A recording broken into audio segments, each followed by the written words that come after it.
ഭർത്താവിന്റെ ജ്യേഷ്ഠന് കൈ കൊടുക്കുന്നവരുണ്ട്. നല്ല പ്രായമുണ്ടല്ലോ, പിന്നെന്താ കൈ കൊടുത്താൽ. ഭർത്താവിന്റെ അനുജന് കൈ കൊടുക്കുന്നവരുണ്ട്. ഉമ്മാന്റെ ജ്യേഷ്ഠത്തിന്റെ മക്കൾക്ക് ഷെയ്ക്കാൻഡ് കൊടുക്കുന്നവരുണ്ട്. അനുജത്തിയുടെ മക്കൾക്ക് അവിടെയൊക്കെ പിന്നിൽ സ്കൂട്ടറിലും ബൈക്കിലൊക്കെ ഇരുന്ന് പോകുന്നവരുണ്ട്. തനിച്ച ഹറാം. നമ്മൾ തീരുമാനിക്കാണ് ഇതൊക്കെ ശരിയാണ്, ഇതൊന്നും തെറ്റല്ല. ആരാണ് നമുക്കതിൽ അധികാരം തന്നത്? ശറഅാണ്. അഹ്കാമുകളാണ്. എനിക്ക് അവൻ എന്റെ സ്വന്തം ആങ്ങളെ പോലെയാണ് എന്ന് പറഞ്ഞതുകൊണ്ടായില്ല. അള്ളാഹു അല്ല എന്ന് പറഞ്ഞാൽ അതല്ല, അതാണ് അതിന്റെ ശരി. നമുക്ക് തോന്നുന്നതാണത്. ജീവിതത്തിൽ പല സന്ദർഭങ്ങളും ഒത്തുവന്നാൽ വേണ്ടാധീനങ്ങൾ സംഭവിക്കുന്ന കാര്യത്തിൽ യാതൊരു സംശയമില്ല. അതുകൊണ്ട് ഇസ്ലാം പറഞ്ഞ ഡിസ്റ്റൻസുകൾ കൃത്യമായി പാലിച്ചേ പറ്റുകയുള്ളൂ. കൃത്യമായി പാലിക്കണം. ഭർത്താവിന്റെ അനുജന്റെ കൂടെ ബൈക്കിൽ കയറി പോകാൻ ഒരിക്കലും പാടില്ല, ഹറാമാണ്. ഭർത്താവിന്റെ അനുജനുമായി ജ്യേഷ്ഠനുമായി ഒറ്റക്കാകുക എന്നത് ഹറാമാണ്.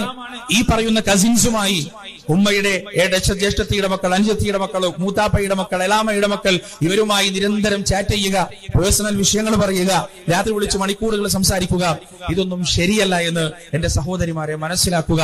ഇതൊക്കെ നിങ്ങളെ തെറ്റിലേക്ക് കൊണ്ടുപോകാനുള്ള സാധ്യതകളാണ്, വഴികളാണ് എന്ന് തിരിച്ചറിയുക.